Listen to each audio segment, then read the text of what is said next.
বড় ভাইয়ের কাছে বাইকের চাবিটা চাওয়া মাত্রই ভাবি মুখের উপরে বলে উঠল, বাইক দেওয়া যাবে না। আমি আর হা হু না বলে ডাইরেক্ট চলে আসলাম।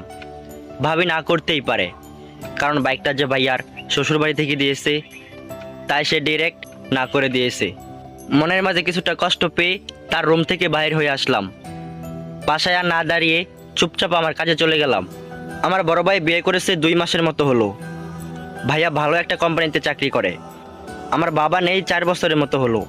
বাবা আমাদের ছেড়ে যাওয়ার পর ভাইয়াই সংসারে হাল ধরেছে। তার ইনকামের টাকাতেই আমাদের সংসার চলে।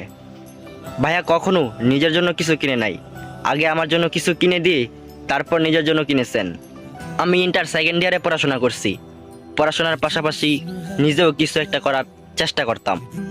ভাইয়া বলল, আমার পড়াশোনা আগে, আমি যতদিন আছি তাতেই চলবে। আমি আর ভাইয়ার উপরে কথা বলিনি।